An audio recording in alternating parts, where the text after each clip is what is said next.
नमस्कार सभी पेंशन धारकों का एक बार फिर से स्वागत है। दोस्तों, पेंशन बढ़ोतरी को लेकर इस वक्त की बहुत ही बड़ी और इम्पोर्टेंट खबरें निकलकर आप सभी के लिए सामने आ चुकी हैं। जी हां दोस्तों, ईपीएस 95 पेंशन धारकों में खाते में आखिरकार पेंशन कब से आएगी, तारीख का ऐलान दोस्तों हम सभी के लिए जारी हो चुका है। क्या 7,500 प्लस डीए को मंजूरी मिल सकती है या फिर आप सभी की वार्षिक पेंशन क्या रहने वाली है, इसके बारे में दोस्तों आज की इस वीडियो के अंदर बात करेंगे।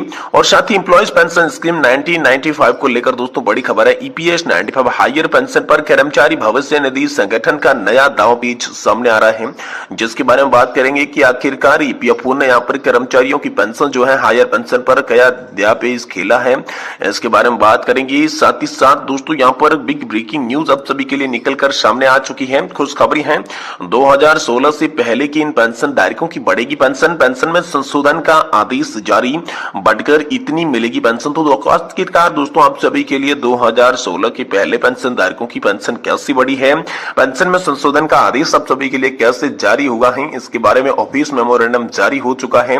इसकी बात आज की इस वीडियो के अंदर करेंगे। साथ ही साथ दोस्तों सरकारी कर्मचारियों के लिए खुशखबरी है, 4% डीए के बाद मिलेंगे 12,600 रुपए। जी हाँ दोस्तों, आखिरकार डीए को लेकर क्या बड़ी खबर आई है, इसके बारे में भी दोस्तों आज की इस वीडियो के अंदर बात करेंगे। यानी कि पेंशन और पेंशन से जुड़ी तमाम बड़ी खबरों को आज की इस वीडियो के अंदर जानने की कोशिश करेंगे।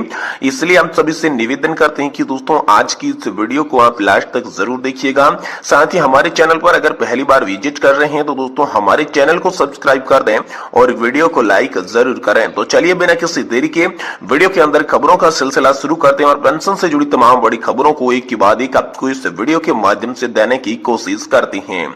जब दोस्तों पहली और बड़ी खबर की बात करें दोस्तों, ईपीएस 95 पेंशन धारकों के लिए क्या 7,500 प्लस डीए को मंजूरी मिल सकती है, लेकिन कब तक मिल सकती है, इसके बारे में बात करें तो दोस्तों यहाँ पर लगातार ईपीएस 95 पेंशन धारक जो थे 1,000 रुपए की पेंशन बढ़ोतरी को लेकर या पर 7,500 तक की बढ़ोतरी पाने को लेकर संघर्ष कर रही थी। लगातार पिछले 8 से 9 साल से ईपीएस 95 राष्ट्रीय संघर्ष समिति जो है इस कदम को लेकर प्रयास कर रही है। इस बीच दोस्तों पेंशन धारकों के खाते में पेंशन का पैसा कब आएगा, इसको लेकर भी दोस्तों बड़ी खबर आ रही है।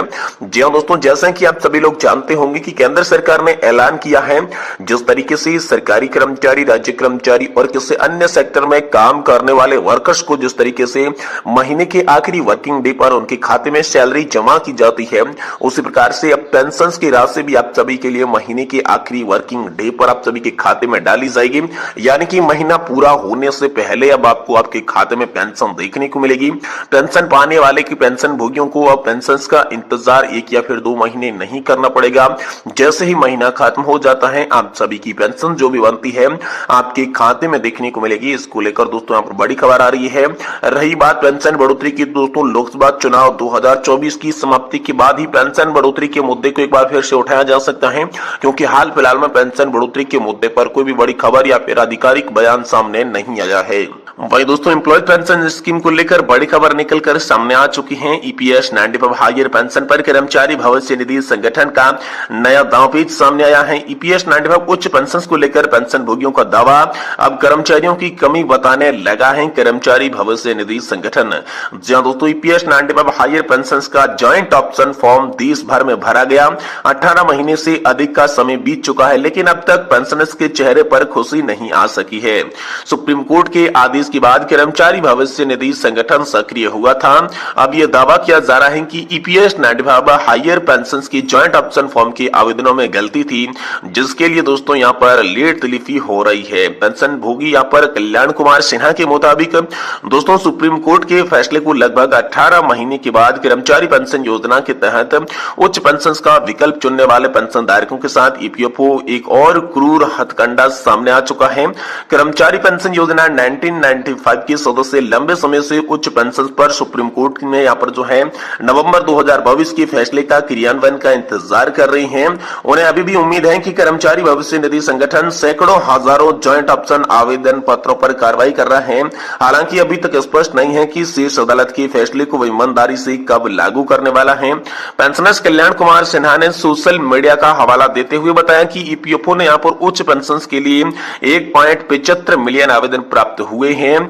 इसमें दोस्तों 1 सितंबर 2014 से पहले सेवानिवृत्त हुए पेंशन भोगी लगभग 4,10,000 यहाँ पर आवेदन मिले हैं और संयुक्त विकल्प के तहत सदस्यों को यहाँ पर 1.34 मिलियन अन्य आवेदन प्राप्त हुए हैं। दिसंबर 2023 तक लगभग दोस्तों यहाँ पर जो है 1.17 मिलियन आवेदन अभी भी नियोक्ताओं द्वारा सत्यापन के लिए विभिन्न चरणों में थी। ये स्पष्ट नहीं है कि इसमें फाइल दोस्तों कितना समय लगेगा। सेवानिवृत्ति प्रबंधक के कुछ रूप में ईपीएफओ ने पिछले बकाया भुगतान को पूरा करने के लिए धनराशि जमा करने के लिए भी उच्च पेंशन का विकल्प वाले सदस्यों द्वारा अतिरिक्त भुगतान के लिए 42,000 रुपए से अधिक यहाँ पर जो है डिमांड लेटर भी भेज दिया है, डिमांड नोटिस भी भेज दिया है, लेकिन अभी तक जो है सुप्रीम कोर्ट के फैसले का क्रियान्वयन नहीं हो पाया है और हायर पेंशन धारकों को नहीं मिल पाई है। इसी को लेकर पेंशन धारक लगातार कर्मचारी भविष्य निधि संगठन और सरकार पर दबाव बनाते हुए नजर आ रही हैं। भाई दोस्तों अगली बड़ी खबर की बात करें तो खुशखबरी है, 2016 से पहले के इन पेंशन धारकों की बढ़ेगी पेंशन में संशोधन का आदेश जारी।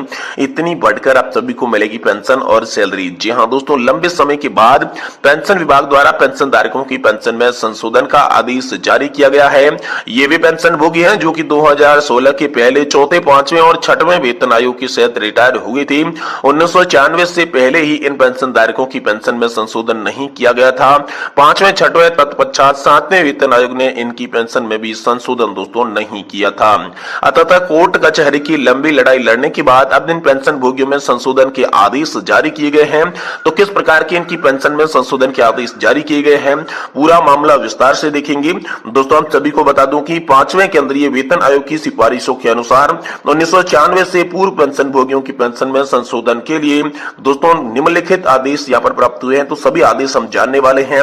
पेंशन विभाग ने दिनांक 27/10/1997 के सर्कुलर के अनुसार पूर्व संशोधित पेंशन, महंगाई राहत, अंतरिम राहत, फिटमेंट लाभ को समेकित करते हुए 1996 के पूर्व पेंशन भोगियों की पेंशन को दिनांक 1/1/1996 से संशोधित करने का आदेश जारी किए हैं, जिसमें दोस्तों नेशनल आधार पर भी निर्धारण अब सभी के लिए किया जाएगा।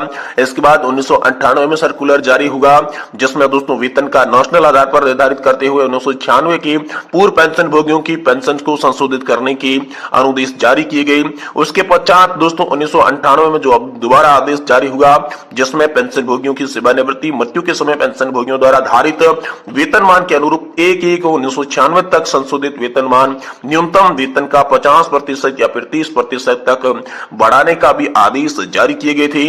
और उसके पश्चात पेंशन विभाग ने यहाँ पर 2004 के जारी सर्कुलर में कहा कि यदि पेंशन भोगी दिनांक 1/1/1996 से पेंशन भोगी संशोधन उद्देश्य के अनिवार्य सेवानिवृत्ति या फिर अनुकंपा, महंगाई भत्ता आहार करता है तो संशोधन 1996 के पूर्व पेंशन भोगियों के लिए लागू नहीं किए जाएंगे। उसके बाद दोस्तों कुछ प्रावधान छठवें केंद्रीय वेतन आयोग की सिफारिशों के आधार पर लागू किए गए, जिसमें दिनांक 1/9/2008 के सर्कुलर द्वारा 2006 के पूर्व पेंशन भोगियों को या पर पेंशन दिनांक 1/1/2006 से संशोधित करने के दोस्तों आदेश जारी किए गए।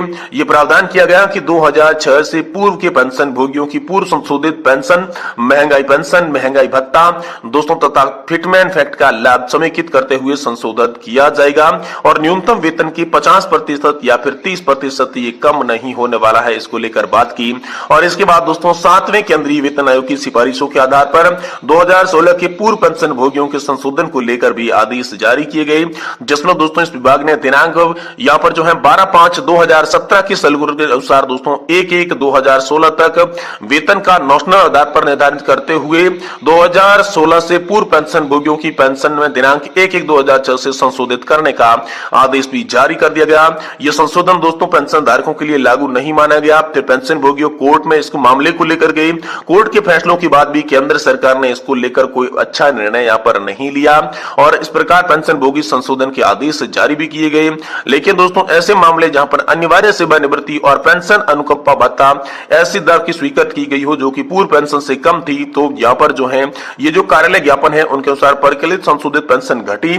प्रारंभिक पेंशन अनुकंपा भत्ता के लिए अनुपात में जो होगी वो अनिवार्य पेंशन पदोच्चति या हटाई जाने की मंजूरी भी ही। दूसरे शब्दों में दोस्तों कहा जाए तो सारे जो कार्यालय ज्ञापन है उस कार्यालय ज्ञापन ऐसे मामले जहां पर अनिवार्य सेवानिवृत्ति के बिना ही किसी कटौती को पूर्ण रूप से दी गई, वो दोस्तों कार्यालय ज्ञापन के अनुसार परिकलित संशोधित पेंशन के बिना कटौती पूर्ण रूप से दी गई है और पेंशन भोगियों के विभाग द्वारा दोस्तों इसके लिए आदेश हाल फिलहाल में जारी किए गए हैं। दोस्तों यहाँ पर पेंशनभोगी विभाग और मंत्रालयों ने 1/1/1996, फिर 1/1/2006 तथा 1/1/2016 जैसे जो पेंशनभोगियों के संशोधन के आदेश थे वो जारी करे हैं। तो ये आप सभी के लिए दोस्तों बड़ी खबर है कि 2016 के पहले रिटायर्ड पेंशन धारकों की पेंशन में संशोधन का आदेश जारी हो गया है। अब उन्हें जो है बढ़कर पेंशन का लाभ दिया जाएगा।